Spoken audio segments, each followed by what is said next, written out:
Do you remember what you said to me? No. I always hate when I catch myself saying that. Yes. Do you remember? That's not always a good thing to say. I know. It really isn't. I think it's remember. a test. Hello, It's a test. 1, 2, 3. Are you in there? Are you in there? Don't you remember? Hello, come back. Dimensions of Dementia is an educational video series from the Alzheimer's Association Greater Cincinnati chapter. Join us each week for personal stories, engaging conversations, and educational content exploring issues such as caregiving, identifying warning signs, dealing with disease symptoms, and latest advances in diagnostics and treatments. And thanks again for joining us for another episode of Dimensions of Dementia. I'm Andrew Pytlik. I'm the director of the Cincinnati Tri-State Walk to End Alzheimer's. And I'm Dayna Ritchey. I'm the program director for the Greater Cincinnati and Miami Valley chapters of the Alzheimer's Association. And we have some lovely guests with us today. So grateful to welcome back our friends Tony and Mary Miller from JANCOA Janitorial Services. Tony is living with Alzheimer's, and we're very happy to have you here today, sir, for sharing your story. Thank you so much. Thank you for allowing us to be here. Oh, absolutely. So in the last podcast, we started talking about acceptance. So you realized something was wrong. There was no judgment in the way that Mary, talked with you about that. You obviously received a diagnosis then once you went to your physician. Then you had to go on this journey of change and acceptance. So how do you guys handle that together in a way that feels comfortable? It's different every day. Yeah. There's constant changes daily. Tony, we were sitting several months ago, early on into this, in the living room, and Tony doesn't talk about what he's thinking or feeling anymore. That's one of the changes that dementia has a hard time thinking or expressing what you're thinking about or what that is. And he had this look in his face, and I'm like, there's some thought in your brain right there. What is it you're thinking? Mm-hmm. Do you remember what you said to me? No. I always hate when I catch myself saying that. Yes. Do you remember? That's not always a good thing to say. I know. It really isn't. I think it's remember. a test. Hello, It's a test. 1, 2, 3. Are you in there? Are you in there? Don't you remember? Hello, come back. Okay, so the way I try to remember to do it, it's a constant challenge every day, is I remember looking at Tony. Yes. And saying, what are you thinking right now? There's something different in your eyes. Yeah. And he says, honestly, what I'm thinking is losing my mind's not so bad. Yeah. My response, because I didn't know what else to say, was tell me more about that. Right. Yeah. Right? Because I didn't have to have an answer. I didn't have to judge it. And he went on to share that he had lost the previous year one friend with ALS, and 5 months later, another friend with cancer. Mm. He says, Carl and Randy were in horrible pain. They knew exactly what was happening. There was nothing they can do about it. Yeah. I'm not in any pain. Mm-hmm. And you're making sure I have everything I need. Yeah. Losing my mind's not so bad. Yeah. And that really shifted our perspective and our conversations and accepting what our new reality was. Yeah. Mm-hmm. I tease him. He had mentioned in the first one about cleaning the dishes or doing the kitchen in the kitchen. Yeah. And, I've mentioned to him time to time when their dirty dishes are still on the counter, because he wants to have some responsibility. Sure. He makes the bed, he does the kitchen. And I said, I think I need to have a conversation with our kitchen help. He says, I think you should just fire the boat.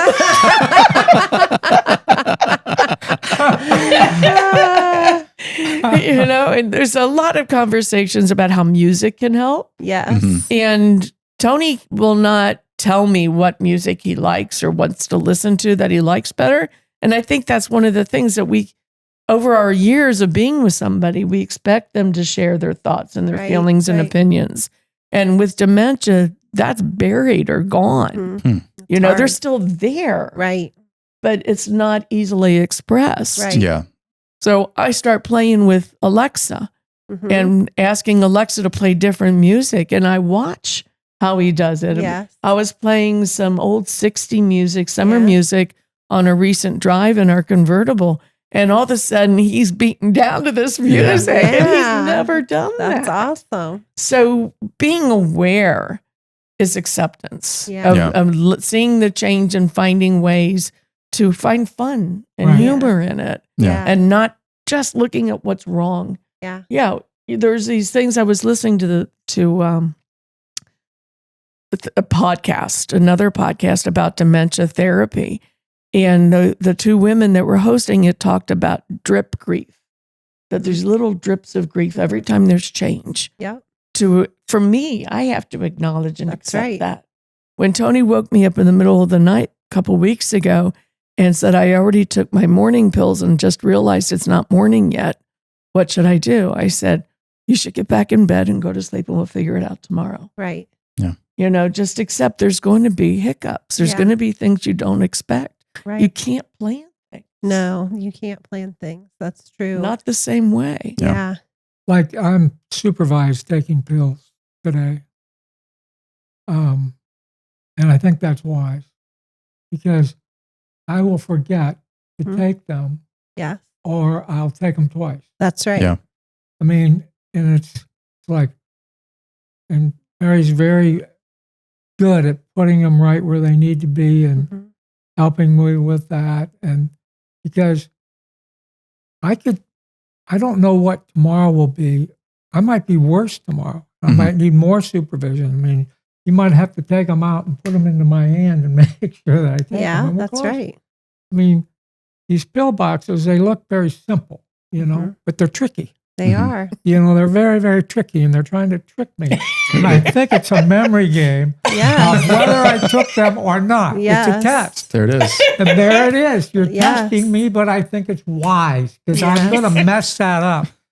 Yeah. Like if you double dose it, it's not good. If, No. if you don't do any, that's not Not good either. good. Yeah. So either way, it's a problem. That's right. And right off the bat with those pill boxes, you got to know what day it is. That's I mean, right. the That's test part of it is too. right That's there. right. It's a test. Yeah. I love those tests, and I think I do 80%. He does test himself Yeah. with the acceptance. He'll sit in an AA meeting and there may be anywhere from 20 to 40 people in the room. Yeah. And he'll look around and try to remember everybody's name and Oh. why he knows them. Yeah. Yeah. And if he doesn't remember, he just moves on to the next. Mhm. So he's giving I don't himself even more count grief. them. They don't get a count that day. Oh. If I don't know your name, Sorry. I'm sorry. Yeah, you I'm don't not get credit counting. for You're joining the not for meeting. counted. So, I spoke with one other individual that he would say, I'm happy in my disease, kind of like Mary was talking about, because once he got a plan, he has a spouse that takes good care of him. He found friends, and he's very happy. But when he says that out loud, people kind of gasp like, oh, how could you It's be true. happy with dementia? It's that acceptance is a freedom Yeah. to be happy. Yes. We worked together, married 34 years, worked together over 30 years. And there was always obstacles and challenges that we had to deal with. Yeah. Today, we don't have that. Right. The second generation owns and runs the business. They're doing amazing. Mhm. Our job is to be present with today Yeah. and to make the most out of each day without any pressure or worries and to enjoy each other's company. Yeah. I wasn't planning on retiring in 22. Christy and Clinton Ron pulled me to the side and took me to lunch. Tony was planning on retiring. That was our 50th anniversary that December. We're having an event. And they said, we really think you should strongly consider, which is just short as you have to, Yeah. Yeah. retire Yes. so that you can spend time with Tony that you've always wanted to do while he still knows who you are. Right. And is capable of doing all those great things. And the way they presented that to me, it was not a tough decision. Yeah. That's my priority. Yeah. We always wanted to spend this kind of time together. Right. Yeah. That's right. So we're talking a little bit about, using humor and acceptance to kind of make that adjustment, and how helpful it is. But I'm curious if you can talk a little bit more about what some of those adjustments have actually been, like when we talk about, concerns for safety or just, whatever the case might be, because, a diagnosis like this does bring some changes, right? It does. It brings changes, and with change comes fear naturally. Mhm. Right. So being able to be aware of what some of the changes are. People talk about memory a lot. That's the first thing people say is the memory issues. Yeah. And then people will always be able to counter that as, well, I forgot where I put my keys yesterday. I got memory issues. I must be. So they try to normalize it. Right. But it's a different kind of memory issue. Right. Yeah. And I think the more important is like not remembering the name of a street you've driven every day for 30 years. Right. But it's also the cognition. The decision-making function is not there. Right. The driving issues, indecisive on small things. So I don't give them just what do you want for dinner today? I'll make choices and decide and give them option of 2 things Right. to make it easier. Yeah. So it's something that I'm trying to be very cognizant, aware of how I say something and how I present something that makes it easier for him and us. Right. But I'm not going to try to make my life more difficult in the process either. Right. But he still has choice. He still has I think choice. so important because he's an adult man who needs to stay He's as not my independent child. as possible. That's He's still my partner. He's my husband. He's not my Yeah. child. Yeah. One of the biggest things I don't remember seeing anywhere is the change. He's kind of like an emotional, what's the word I'm trying to think? Chameleon.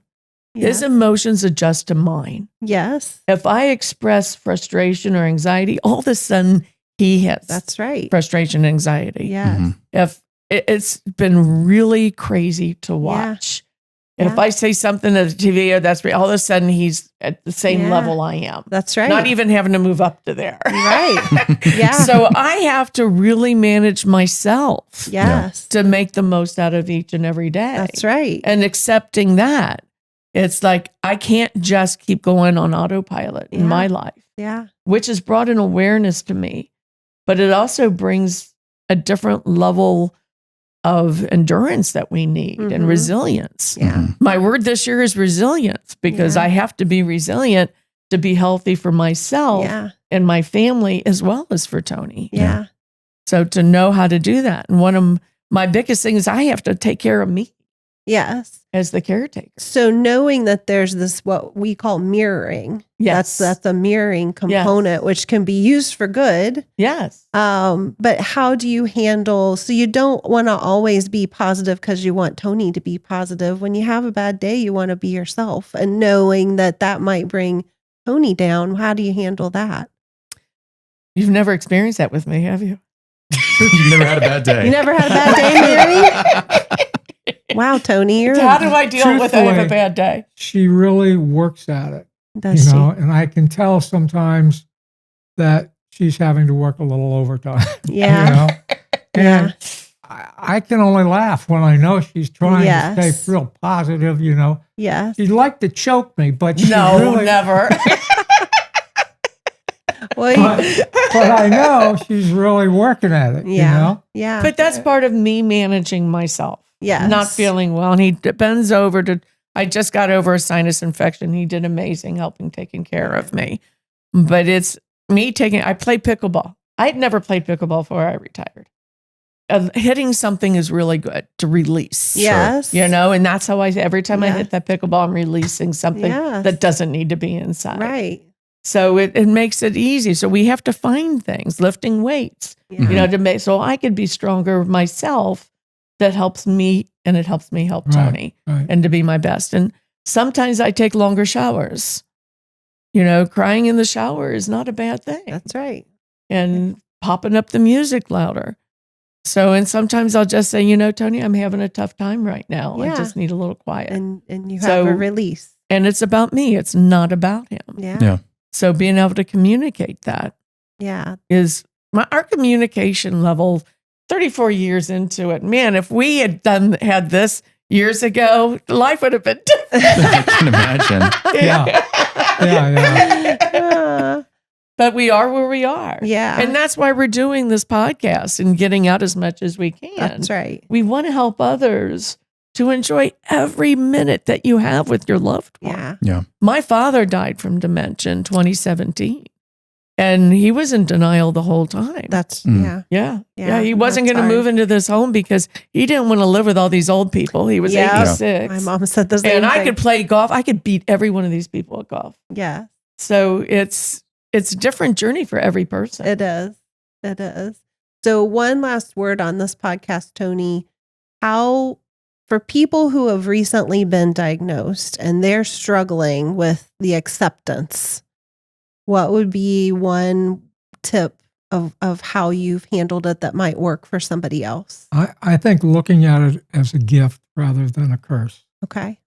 has been the biggest thing for me, is that with that gift, that I just got to be the best I can for that day. And when I get up in the morning, I say, if I know where I am, who I am, and that Mary Miller's my wife, I'm going to have a great day. If I wake up tomorrow and I don't know that, who cares? It doesn't matter because I won't know it. Yeah. So every day that I can do that, I know that I'm going to have a great day. And I don't want to waste 1 second of 1 minute of an hour of being able to have this life. Because right now I love it. I love every second. I'm not going to waste any of it by feeling sorry or crazy or whatever. I'm just going to take this day and have a great day. Awesome. And my wife loves me and I love her. What could be better? What could be better? Yeah. Right.